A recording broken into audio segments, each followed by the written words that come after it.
یہ حضور نبی کریم صلی اللہ علیہ وسلم نے گمراہی سے بچنے کا ہمیں ذریعہ اس وقت بتا دیا تھا کہ قیامت تک آنے والی ہر صدی کے اندر جو گمراہی سے بچنا چاہتا ہے وہ قرآن کا دامن بھی مضبوطی کے ساتھ پکڑ کے رکھے اور اہل بیت کا دامن بھی مضبوطی کے ساتھ پکڑ کے رکھے، وہ کبھی بھی گمراہ نہیں ہوگا۔ یہی وجہ ہے کہ امام علی مقام امام حسین رضی اللہ تعالیٰ عنہ نے میدان کربلا کے اندر جو خطبہ دیا تھا، تاریخ کامل کی جلد نمبر 3 کے اندر، بڑی مستند کتاب ہے یہ تاریخ کامل امام ابن اسیر کی، انہوں نے اس خطبے کو نقل کیا ہے۔ جب امام علی مقام امام حسین رضی اللہ تعالیٰ عنہ یزیدی لشکر کے سامنے گئے، اس وقت آپ نے خطبہ ارشاد فرمایا، اور خطبہ ارشاد فرمانے سے پہلے فرمایا، اے لوگو کیا تمہیں وہ مشہور حدیث یاد نہیں ہے؟ لوگ متوجہ ہو گئے، کون سی مشہور حدیث؟ فرمایا وہ مشہور حدیث کہ میرے اور میرے بھائی کے بارے میں، یعنی میرے اور میرے بھائی امام حسن رضی اللہ تعالیٰ عنہ کے بارے میں حضور نبی کریم صلی اللہ علیہ وسلم نے ہمیں بتایا تھا، انتما سیدہ شباب اہل الجنہ وقرۃ عین اہل السنہ، اے حسن و حسین تم دونوں جنتی جوانوں کے سردار ہو، وقرۃ عین اہل السنہ، اور تم دونوں اہل سنت کی آنکھوں کی ٹھنڈک ہو۔ یہ ہمارا نام اہل سنت کوئی آج کی صدی کے اندر نہیں رکھا گیا، وہ اور لوگ ہیں جنہوں نے اپنے نام انگریز سے رجسٹرڈ کروائے تھے، یہ ان کی کتابوں میں موجود ہے کہ ہم نے اپنا یہ نام انگریز سے رجسٹرڈ کروایا۔ ہمارا یہ نام اہل سنت یہ بریلی شریف کے اندر رجسٹرڈ نہیں ہوا، یہ اجمیر شریف میں رجسٹرڈ نہیں ہوا، اس کو حضرت مجدد الف ثانی نے بیان نہیں کیا، اس کو خود رسول اللہ صلی اللہ علیہ وسلم نے بیان کیا ہے۔ امام حسین رضی اللہ تعالیٰ عنہ، یہ حدیث مرفوع ہے۔ حدیث مرفوع وہ ہوتی ہے جس کے اندر راوی براہ راست حضور سے بات سنتا ہے، درمیان میں کوئی نہیں ہوتا، درمیان میں یہاں پر کوئی نہیں ہے۔ امام حسین فرما رہے ہیں حضور نے براہ راست ہم دونوں بھائیوں سے فرمایا،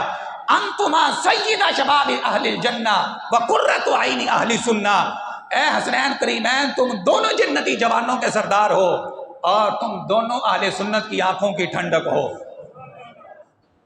اب دیکھیے یہ نبی کریم صلی اللہ علیہ وسلم نے اہل سنت کی نشانی بھی بیان کر دی، کیونکہ حضور جانتے تھے کہ اہل سنت کون ہوں گے۔ بعض ایسے ہوں گے کہ اہل سنت کا لبادہ اوڑھ کر آ جائیں گے، لیکن دل کے اندر حسنین کریمین کی محبت نہیں ہوگی۔ تو حضور نبی کریم صلی اللہ علیہ وسلم نے سنی ہونے کی پہچانیں بیان کر دی ہے، اور امام حسین رضی اللہ تعالیٰ عنہ کربلا کے میدان کے اندر یہ سرٹیفکیٹ ہمیں عطا کر رہے ہیں۔ سنی وہ ہوتا ہے جس کا دل چیرو، ایک حصے پر امام حسن کا نام ہوتا ہے، دوسرے حصے پر امام حسین کا نام ہوتا ہے۔ آج کچھ لوگ کہتے ہیں جی وہ ایک طبقہ ہے وہ بڑی محبت کرتا ہے اہل بیت کے ساتھ، ان کا بڑا پیار ہے جی اہل بیت کے ساتھ، وہ جتنا پیار کرتے ہیں وہ کوئی بھی نہیں کر سکتا، نہیں، جتنا سنی پیار کرتے ہیں اتنا کوئی نہیں کر سکتا، کیونکہ سنی پیار کرتے ہیں اعتدال کے ساتھ، قرآن و حدیث کے بتائے ہوئے طریقے کے مطابق۔ وہاں پر تو پیار کا یہ عالم ہے، جس طبقے کو تم کہتے ہو کو بڑا پیار کرتا ہے، وہ طبقہ امام حسن رضی اللہ تعالیٰ عنہ سے بغض رکھتا ہے، ان کے دلوں کے اندر امام حسن کا بغض ہے۔ ان کی کتابیں اٹھاؤ، کیا سلوک کیا تھا انہوں نے امام حسن سے جب حضرت امیر معاویہ سے امام حسن نے سلوک کی تھی؟ اٹھاؤ کتابیں، انہوں نے کیا امام حسن کے لیے سے مسلح کھینچا گیا تھا، معاذ اللہ آپ کو تمانچے مارے گئے۔ آج کس منہ سے اہل بیت کی محبت کا نام لیتے ہیں؟ اور یہی وجہ ہے کہ آج تک آپ ان کی جتنی مجلسیں اٹھا کے دیکھ لیں، کبھی امام حسن کے نام پر یہ مجلس نہیں کریں گے۔ کیوں نہیں کریں گے؟ کہ دل کے اندر بغض ہے، انہوں نے حضرت امیر معاویہ کے ساتھ سلوک کیوں کی تھی؟ ورنہ جیسے امام حسین رضی اللہ تعالیٰ عنہ کے نام پر جلوس نکلتے ہیں، گھوڑے نکلتے ہیں، پھر چاہیے امام حسن کے ان کی بھی شہادت ہوئی ہے، زہر دیا گیا ہے ان کو، تو چاہیے کوئی پیالہ اٹھایا جائے اور اس کا بھی جلوس نکالا جائے۔ کیوں نہیں نکالا جاتا؟ کیوں ان کا ذکر نہیں کیا جاتا؟ اس لیے کہ دلوں کے اندر بغض بھرا ہوا ہے امام حسن کا۔ اور دوسری طرف ایک وہ گروہ ہے کہ جیسا کہ میں نے کہا ان دلوں کے اندر بھی اہل بیت کا ذکر نہیں کرتا، لہٰذا دونوں طرف سے میانہ روی نہیں ہے، اعتدال نہیں ہے، افراط و تفریط ہے۔ ایک وہ ہے جو امام حسن سے بغض رکھتے ہیں، دوسرے وہ ہیں جنہوں نے اپنی کتابوں میں معاذ اللہ امام حسین رضی اللہ تعالیٰ کو باغی لکھا ہے۔ یہ اہل سنت کو اللہ تبارک و تعالیٰ نے شرف عطا فرمایا ہے، ان کے ایک ہاتھ میں امام حسن کا دامن ہے، دوسرے ہاتھ میں امام حسین کا دامن ہے۔ شریف کے اندر یہ تذکرہ موجود ہے کہ جب حضور نبی کریم صلی اللہ علیہ وسلم کے لخت جگر حضرت ابراہیم رضی اللہ تعالیٰ عنہ کا وصال ہوا، اس وقت نبی کریم صلی اللہ علیہ وسلم نے یہ فرمایا تھا، اگر میرا یہ بیٹا ابراہیم زندہ رہتا تو اللہ کا سچا نبی ہوتا، لیکن چونکہ اللہ رب العزت نے یہ فیصلہ کر لیا ہے کہ نبوت کا دروازہ میرے اوپر بند کر دیا گیا ہے، لہٰذا اب میرے بعد کوئی نبی نہیں آ سکتا، تو اس لیے اللہ تبارک و تعالیٰ نے آپ کے بیٹوں کو جوان ہونے سے پہلے ہی اپنے پاس بلا لیا۔ اب پچھلے ادوار کے اندر یہ ہوتا تھا کہ جب ایک نبی جاتا اس کی جگہ دوسرا نبی آ جاتا، باپ نبی ہے اس کا وصال ہوا، پیچھے بیٹا نبی بن گیا، لوگوں کے لیے فیضان نبوت کا تسلسل جاری رہتا تھا۔ وہ جو نبوت کا فیضان ہے اس کا سلسلہ آگے نسل در نسل جاری رہتا تھا۔ اب حضور نبی کریم صلی اللہ علیہ وسلم کے بعد تو چونکہ کوئی نبی نہیں ہے، اور اللہ رب العزت کی منشا یہ ہے کہ فیضان نبوت کو باقی بھی رکھنا ہے، جو سرکار دو عالم صلی اللہ علیہ وسلم کا فیض ہے نبوت کی صورت کے اندر، اب اس کو ولایت کی صورت کے اندر باقی رکھنا ہے، کیونکہ اب قیامت تک نبی تو کوئی نہیں آئے گا، تو پھر لوگوں کو ہدایت کیسے ملے گی، لوگوں کو گمراہی سے کیسے بچایا جائے گا؟ تو اس کے لیے اللہ تبارک و تعالی نے فیضان ولایت کا سلسلہ جاری کیا اس امت کے اندر، اور وہ فیضان ولایت کا سلسلہ کہاں سے چلا ہے؟ وہ چلا ہے حضرت علی شیر خدا رضی اللہ تعالی عنہ اور حضرت فاطمہ الزہرا رضی اللہ تعالی عنہا سے۔ خود حضور نبی کریم صلی اللہ علیہ وسلم کا یہ فرمان ہے کہ دیگر انبیاء اکرام علیہ السلام کی جو ذریت چلتی تھی، جو ان کی نسل چلتی تھی، وہ ان کے بیٹوں سے چلتی تھی، میری ذریت اور میری نسل پاک جو ہے وہ میری بیٹی فاطمہ الزہرا رضی اللہ تعالی عنہا سے چلے گی۔ تو اس فیضان نبوت کا جو عکس ہے وہ جناب حسنین کریمین رضی اللہ تعالی عنہما ہیں، کہ سرکار دو عالم صلی اللہ علیہ وسلم آپ پر نبوت کا دروازہ تو بند ہو گیا، اب وہ ولایت کا سلسلہ اور ولایت کا فیضان مولا علی کرم اللہ وجہہ الکریم اور سید فاطمہ الزہرا رضی اللہ تعالیٰ عنہا سے جو منتقل ہوا ہے وہ حسنین کریمین رضی اللہ تعالیٰ عنہما کے اندر ہوا ہے۔ یہ عکس ہے جمال مصطفیٰ کا، اور یہ پرتو ہے فیضان مصطفیٰ کا۔ اگر کسی نے مصطفیٰ کریم صلی اللہ علیہ وسلم کے ظاہری اور باطنی حسن و جمال کو اور کمال کو دیکھنا ہو، وہ جناب حسنین کریمین رضی اللہ تعالی عنہما کو دیکھ لے۔ یہ عکس ہے جناب مصطفیٰ کریم صلی اللہ علیہ وسلم کا، اور صرف باطنی لحاظ سے نہیں بلکہ ظاہری لحاظ سے بھی۔ حضرت علی شیر خدا رضی اللہ تعالیٰ عنہ کی اپنی روایت ہے، مولا علی کرم اللہ وجہہ الکریم فرماتے ہیں امام حسن رضی اللہ تعالیٰ عنہ اپنے بڑے بیٹے کے بارے میں کہ میرا بڑا بیٹا حضرت حسن رضی اللہ تعالیٰ عنہ فرماتے ہیں کہ میرا یہ بیٹا سر سے لے کے سینہ مبارک تک جناب رسول اللہ صلی اللہ علیہ وسلم کے مشابہ ہے، اور میرا چھوٹا بیٹا جناب امام حسین رضی اللہ تعالیٰ عنہ آپ کے بارے میں فرمایا حضرت شیر خدا رضی اللہ تعالیٰ عنہ نے میرا یہ بیٹا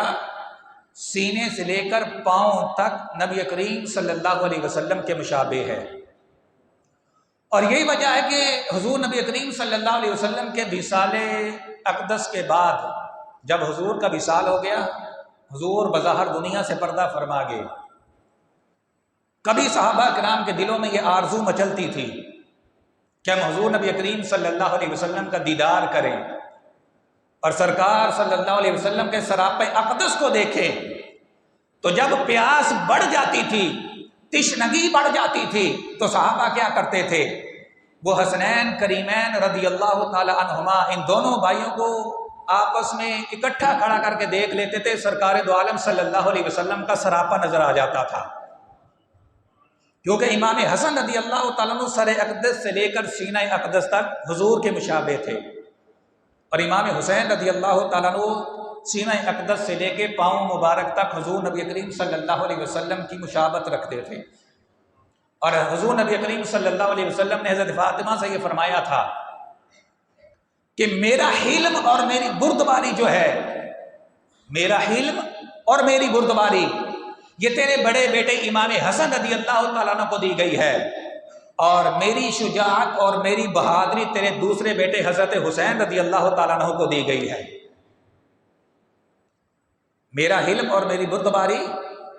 امام حسن کو ملی، اور میری شجاعت اور میری بہادری یہ امام حسین رضی اللہ تعالیٰ عنہ کے حصے میں آئی ہے۔ اب آپ اس حدیث پاک پر ذرا غور کریں کہ سرکار دو عالم صلی اللہ علیہ وسلم نے کتنی باریکی کے ساتھ ان کی ان صفات کو بیان کیا ہے۔ حلم جو ہے، بردباری، برداشت، یہ سینے کی کیفیت ہے اور سینے کی صفت ہے۔ حلم جو ہوتا ہے، بردباری، برداشت، یہ سینے کی صفت ہے، اور شجاعت اور بہادری جو ہے یہ قدم کی صفت ہے۔ کہتے ہیں کہ فلاں آدمی بڑا بہادر ہے، بڑی استقامت ہے اس کے اندر، یہ ثابت قدم رہتا ہے ہر مشکل کے اندر۔ تو مطلب کیا ہوتا ہے کہ یہ بہادر ہے، اس کے اندر استقامت ہے، تو یہ استقامت اور بہادری اور شجاعت یہ قدم کی صفت ہے، اور حلم اور بردباری جو ہے یہ سینے کی صفت ہے۔ تو حضرت علی شیر خدا رضی اللہ تعالیٰ عنہ فرماتے ہیں امام حسن سر سے لے کے سینہ اقدس تک حضور کے مشابہ تھے، یعنی صرف ظاہری طور پر نہیں کہ ظاہری طور پر بھی حضور کے مشابہ تھے، باطنی لحاظ سے بھی یہ حضور کے مشابہ تھے کہ ان کا سینہ اقدس کی جو صفات ہیں وہ حضور نبی کریم صلی اللہ علیہ وسلم کے سینہ اقدس کی صفات کی حامل تھی۔ جس طرح کا حلم اور جس طرح کی بردباری حضور نبی کریم صلی اللہ علیہ وسلم کے سینہ اقدس کے اندر تھی، حضور نے خود فرمایا وہ حلم اور وہ بردباری میرے بیٹے حسن کو عطا کی گئی ہے۔ اور امام حسین رضی اللہ تعالیٰ عنہ سینہ اقدس سے لے کے پاؤں تک نبی کریم صلی اللہ علیہ وسلم کے مشابہ تھے، تو فرمایا میری شجاعت اور میری بہادری حسین کو دی گئی ہے۔ تو اب پتہ کیا چلا کہ حضور کی صفات کا جو مظہر ہے وہ حسنین کریمین رضی اللہ تعالی عنہما ہیں، ظاہری طور پر بھی حضور کے مشابہ ہیں۔ امام حسن سر مبارک سے لے کے سینہ اقدس تک حضور کے مشابہ ہیں، اور حضور کا حلم اور حضور کی بردباری اور حضور کی جو برداشت ہے وہ امام حسن کو ملی ہے۔ یہی وجہ ہے کہ امام حسن کو جب زہر دیا گیا، امام حسین رضی اللہ تعالیٰ عنہ پوچھتے رہے کہ اپنے قاتل کا نام بتا دیں، اپنے قاتل کا نام بتا دیں کہ کس نے آپ کو زہر دیا ہے، لیکن وہ فیضان نبوت کا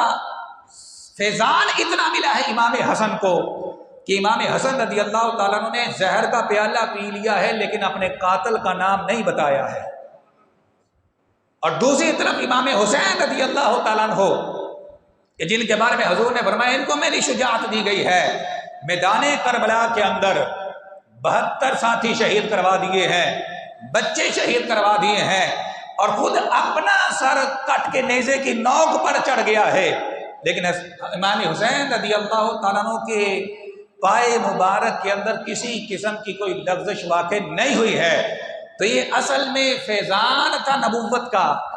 جو سرکار دو عالم صلی اللہ علیہ وسلم سے چل کر ان دونوں بھائیوں کے حصے کے اندر آیا ہے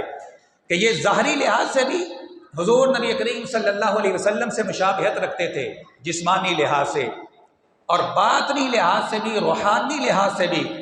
یہ دونوں بھائی امام حسنین کریمین رضی اللہ تعالی عنہما یہ جناب رسول اللہ صلی اللہ علیہ وسلم کے ساتھ مشابہت رکھتے تھے۔ یہی وجہ ہے کہ ان کی محبت کو حضور نے اپنی محبت قرار دیا،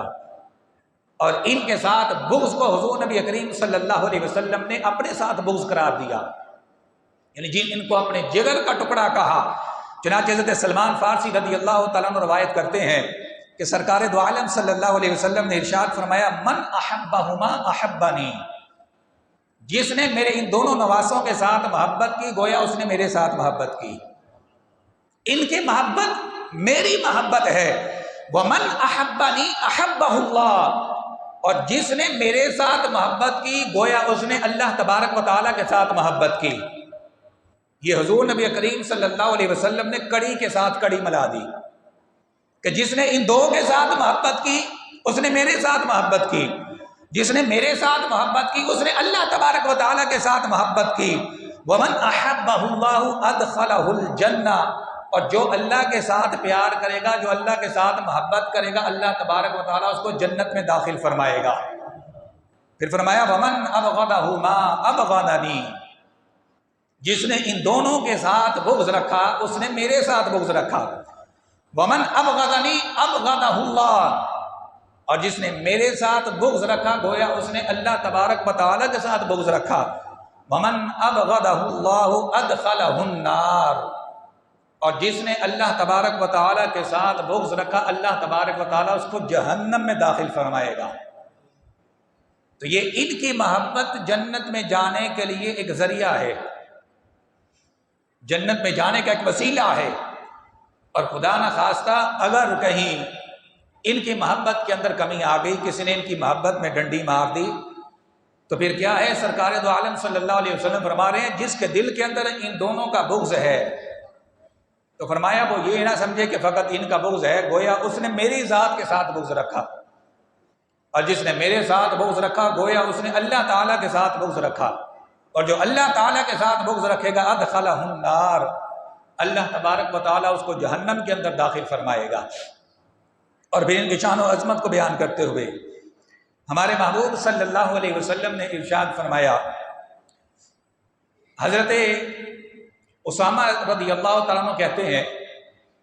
یہ بڑے محبوب صحابی ہیں ہمارے محبوب صلی اللہ علیہ وسلم کے، اور بڑی محبت فرمایا کرتے تھے ان کے ساتھ نبی کریم صلی اللہ علیہ وسلم۔ فرماتے ہیں کہ ایک دن میں سرکار دو عالم صلی اللہ علیہ وسلم کی خدمت میں حاضر ہوا تو غالباً سردی کا موسم تھا، تو حضور نے چادر مبارک اوڑھی ہوئی تھی، تو آپ کے وجود مبارک پر یوں محسوس ہو رہا تھا کہ چادر کے اندر کوئی چیز ہے۔ کہتے ہیں میں نے حضور نبی کریم صلی اللہ علیہ وسلم سے گفتگو کی، اور جب میں جانے لگا تو میں نے پوچھ لیا یا رسول اللہ صلی اللہ علیہ وسلم یہ چادر کے اندر کیا ہے، یہ آپ کی چادر کے اندر کیا ہے؟ فرماتے ہیں جب میں نے پوچھا تو نبی کریم صلی اللہ علیہ وسلم نے چادر مبارک اٹھائی تو میں نے دیکھا کہ امام حسنین کریمین رضی اللہ تعالیٰ عنہما حضور نبی کریم صلی اللہ علیہ وسلم کے ساتھ چمٹے ہوئے ہیں۔ حضور نے ان کو اپنی گود کے اندر لیا ہوا ہے اور فرمایا اے اسامہ جانتے ہو یہ کون ہے؟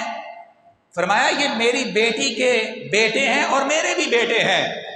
اور ساتھ حضور نبی کریم صلی اللہ علیہ وسلم نے اس وقت دعا کی حضرت اسامہ کے سامنے کہ اللہ میں ان کے ساتھ محبت کرتا ہوں، جو ان کے ساتھ محبت کرے اللہ تو ان کے ساتھ بھی محبت فرما۔ تو جو یہ چاہتا ہے میرے ساتھ اللہ تبارک و تعالیٰ پیار کرے تو حسنین کریمین رضی اللہ تعالیٰ عنہما کے ساتھ اسے پیار کرنا ہوگا۔ یہ حضور نبی کریم صلی اللہ علیہ وسلم نے یہ شرط بیان کر دی کہ اے اللہ جو ان کے ساتھ پیار کرے میں بھی ان کے ساتھ پیار کرتا ہوں، اے اللہ تو بھی ان کے ساتھ پیار فرما، اور جو کوئی ان کے ساتھ پیار کرے تو اس کے ساتھ بھی پیار فرما۔ تو لہٰذا جو امام حسنین کریمین رضی اللہ تعالیٰ عنہ کے ساتھ محبت رکھتا ہے تو اسے یہ یقین رکھنا چاہیے کہ یقیناً اللہ تبارک و تعالیٰ بھی اس کے ساتھ محبت رکھتا ہے۔ تو حضور نبی کریم صلی اللہ علیہ وسلم کی جو اہل بیت ہے یہ ہمارے لیے نجات کا ذریعہ ہے، یہ ہمارے لیے نجات کا ذریعہ ہے۔ خود سرکار دو عالم صلی اللہ علیہ وسلم نے ارشاد فرمایا، کیونکہ نبی کریم صلی اللہ علیہ وسلم آپ کے بعد جیسا کہ میں نے عرض کیا کوئی نبی نہیں آئے گا، قیامت تک کوئی نبی نہیں آ سکتا، تو قیامت تک جہاں پر امت جن راستوں سے گمراہ ہو سکتی تھی نبی کریم صلی اللہ علیہ وسلم نے ان سارے راستوں کی نشاندہی فرما دی، اور جن چیزوں کی امت کو قیامت تک ضرورت تھی کہ ان کے ساتھ وابستہ رہو گے، ان کے ساتھ پیوست رہو گے، کبھی گمراہ نہیں ہوگے، ہدایت یافتہ رہو گے، نبی کریم صلی اللہ علیہ وسلم نے ان چیزوں کو بھی بیان کر دیا کہ میرے بعد کوئی گمراہ نہ ہو جائے، کیونکہ حضور نبی کریم صلی اللہ علیہ وسلم تاجدار ختم نبوت ہیں، نبوت کا دروازہ آپ پر بند ہے، اب ہدایت کا سلسلہ کہیں اور سے نہیں آئے گا، یہیں سے آئے گا۔ تو اس لیے حضور نبی کریم صلی اللہ علیہ وسلم نے جن جن راستوں سے گمراہی آ سکتی تھی وہ سارے راستے بند کر دیے، اور جن چیزوں کی امت کو ضرورت تھی سرکار دو عالم صلی اللہ علیہ وسلم نے وہ چیزیں بیان کر دیں کہ ان چیزوں کے ساتھ وابستہ رہو گے تو کبھی بھی گمراہ نہیں ہوگے۔ ویسے تو ایک یہ ہے کہ خود سرکار دو عالم صلی اللہ علیہ وسلم کی نظر کرم ہے امت کے اوپر، خود فرمایا حیاتی خیر لکم و مماتی خیر لکم، میری زندگی بھی تمہارے لیے بہتر ہے اور میری وفات بھی تمہارے لیے بہتر ہے۔ میں دنیا کے اندر ہوں، اس کے اندر بھی تمہارے لیے بہتری ہے کہ میرے اوپر وحی آتی ہے، میں اللہ تبارک و تعالیٰ کے احکامات تمہیں سکھاتا ہوں، اللہ کا دین سکھاتا ہوں، اس میں بھی تمہارے لیے بہتری ہے، اور جب میں مزار اقدس کے اندر چلا جاؤں گا اس کے اندر بھی تمہاری بہتری ہے۔ تو صحابہ نے عرض کی یا رسول اللہ صلی اللہ علیہ وسلم، آپ کی حیات کے اندر تو بہتری ہے ہمیں پتہ ہے، لیکن جب مزار اقدس کے اندر چلے جائیں گے تب بہتری کیسے ہوگی؟ فرمایا تمہارے اعمال میرے اوپر پیش کیے جائیں گے، جو نیک عمل کرے گا جو میرا امتی، اس میں نبی کریم صلی اللہ علیہ وسلم نے یہ شرط نہیں لگائی کہ اسی زمانے کا، نہیں، قیامت تک آنے والا جو بھی امتی جو بھی نیک عمل کرے گا وہ حضور نبی کریم صلی اللہ علیہ وسلم کی ذات پر پیش کیا جائے گا، اللہ کے حکم سے فرشتے وہ عمل جو ہے حضور کی بارگاہ میں پیش کریں گے۔ فرمایا میں اپنے امتی کا اچھا عمل دیکھوں گا تو اللہ تبارک و تعالیٰ کا شکر ادا کروں گا، اور اگر کسی امتی کا برا عمل دیکھوں گا تو اس کے لیے اللہ تبارک و تعالیٰ سے مغفرت طلب کروں گا۔ ایک تو یہ ہے کہ ہر وقت حضور کے نبی کریم صلی اللہ علیہ وسلم کی نظر کرم ہے اس امت کے اوپر، لیکن اس کے باوجود سرکار دو عالم صلی اللہ علیہ وسلم نے جن چیزوں کی امت کو ضرورت تھی ان کو کھول کر بیان کر دیا۔ چنانچہ ارشاد فرمایا انا تارک فیکم الثقلین، میں تمہارے اندر دو بڑی بھاری چیزیں چھوڑ کے جا رہا ہوں، میں تمہارے اندر دو بہت بھاری چیزیں چھوڑ کے جا رہا ہوں، احدہم الاعظم الاخر، ان میں سے ہر ایک ایسی ہے کہ ہر ایک کی شان نرالی ہے۔ دو چیزیں تمہارے درمیان چھوڑ کے جا رہا ہوں، اور یہ نہیں ہے کہ ایک کی شان ہو اور دوسرے کی شان نہ ہو، نہیں، فرمایا دونوں ہی بڑی شان والی ہیں، اور وہ دو چیزیں کون سی ہیں؟ فرمایا کتاب اللہ و عترتہ، ایک اللہ کی کتاب ہے اور دوسری میری اہل بیت ہے۔ ایک اللہ کا کتاب ہے یعنی قرآن کریم ہے، اور دوسری کیا ہے؟ میری اہل بیت ہے۔ فرمایا اگر ان کے ساتھ وابستہ رہو گے، ان کے ساتھ جڑ کے رہو گے، تم کبھی بھی گمراہ نہیں ہو سکتے، اور فرمایا لن یتفرقا، یہ دونوں آپس میں کبھی بھی جدا نہیں ہوں گے۔ یعنی یہ نہیں ہے کہ بعض دفعہ یہ ہوتا ہے کہ دو بڑی شخصیات ہیں ان کے اندر دڑے بندی ہو جاتی ہے، مثلا ایک پیر کے دو صاحبزادے ہیں، وہ دونوں گدی نشین ہو گئے، تو اب ایک کے مرید دوسرے کی طرف نہیں جاتے، دوسرے کے پہلے کی طرف نہیں آتے، دڑے بندی ہو جاتی ہے۔ تو یہاں پر نبی کریم صلی اللہ علیہ وسلم نے فرمایا یہاں پر دڑے بندی نہیں ہوگی، یعنی یہ نہیں ہو سکتا کہ قرآن کا رستہ اور ہو جائے اور اہل بیت کا رستہ اور ہو جائے، نہیں، قرآن اور اہل بیت ہمیشہ ایک راستے پر رہیں گے۔ تو جب یہ ایک راستے پر رہیں گے، ان کے اندر دڑے بندی نہیں ہوگی، تو جو ان کے ماننے والے ہیں ان کے اندر پھر دڑے بندی ہو سکتی ہے؟ نہیں، جو ان کے ماننے والے ہیں، جو ان کے دامن کے ساتھ وابستہ ہیں،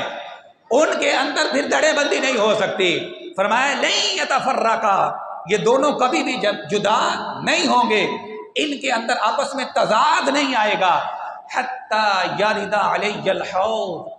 یہاں تک کہ یہ دونوں میرے پاس میدان محشر میں حوض کوثر پر آ جائیں گے، ان دونوں کے اندر دڑے بندی نہیں ہو سکتی۔ اب اس حدیث مبارکہ کے اندر آپ غور کریں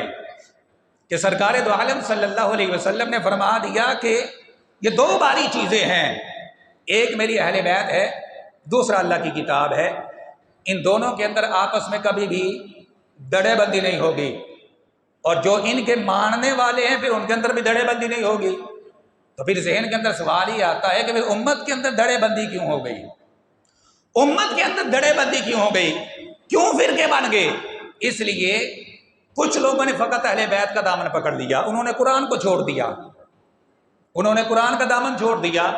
یہاں تک معاذ اللہ ان کے علماء نے اپنی کتابوں نے یہاں تک لکھ دیا کہ یہ قرآن تو معاذ اللہ صحیح نہیں ہے، اس کے اندر تو تحریف ہو چکی ہے۔ باقاعدہ ان کی کتابیں اس گروہ کی اس موضوع کے اوپر موجود ہیں، وہ کہتے ہیں کہ یہ قرآن معاذ اللہ اصلی نہیں ہے، حالانکہ قرآن خود فرماتا ہے انا نحن نزلنا الذکر و انا لہ لحافظون، رب ذوالجلال فرماتا ہے اس قرآن کو ہم نے نازل کیا ہے اور ہم ہی اس کی حفاظت فرمانے والے ہیں۔ تو اگر معاذ اللہ ان کی اس بات کو تسلیم کر لیا جائے تو پھر مطلب کیا ہوگا؟ پھر مطلب یہ ہوگا کہ معاذ اللہ جنہوں نے اس قرآن کو بدلا ہے، اس کے اندر تحریف کی ہے، گویا وہ اللہ تبارک و تعالیٰ سے زیادہ طاقتور ہو گئے ہیں، اللہ یعوذ باللہ۔ کیونکہ اللہ تو فرما رہا ہے میں اس کے اندر ایک حرف کی بھی کمی بیشی نہیں ہونے دوں گا، میں اس کی حفاظت کروں گا۔ تو لہٰذا اگر حفاظت نہیں ہو سکی، اس کے اندر تبدیلی ہو گئی، اس کے سپارے کم ہو گئے معاذ اللہ، تو اس کا مطلب یہ ہوا کہ جو یہ کام کرنے والے تھے معاذ اللہ وہ اللہ تعالیٰ سے زیادہ طاقتور ہو گئے، اللہ یعوذ باللہ۔ یہ کتنا کفری عقیدہ ہے۔ تو لہٰذا ایک گروہ نے فقط اہل بیت کا دامن پکڑا، قرآن کو چھوڑ دیا، اور ان کے برعکس ایک گروہ نے فقط قرآن کا دامن پکڑا اور اہل بیت کا دامن چھوڑ دیا۔ ہمیں کسی کو الزام نہیں دے رہے، آپ ان کی محافل دیکھ رہے ہیں، آج جی فلاں جگہ درس قرآن ہوگا، یہ فہم قرآن کورس ہوگا، ان کے جتنے بھی پروگرام ہوں گے فقط قرآن کے نام پر تو ہوں گے، کبھی اہل بیت کے نام پر نہیں ہوں گے۔ یہ الزام نہیں ہے، حقیقت ہے۔ اب یہاں تک کہ یہ محرم الحرام ہے، آپ ان کی مساجد کے اندر چلے جائیں، کبھی ان کے خطباء اہل بیت کی شان کو بیان کرتے ہوئے نظر نہیں آئیں گے، کبھی ان کی مساجد کے اندر ان دنوں کے اندر بھی آپ کو اہل بیت کی محبت کے پروگرام نظر نہیں آئیں گے۔ تو ایک گروہ نے فقط قرآن کا دامن پکڑا، دوسرے نے فقط اہل بیت کا دامن پکڑا، یہ بھی گمراہ وہ بھی گمراہ۔ اے اہل سنت تمہیں مبارک ہو، خدا کی قسم ہے تمہارے ایک ہاتھ کے اندر قرآن کا دامن ہے اور دوسرے ہاتھ کے اندر حضور کی اہل بیت کا دامن ہے۔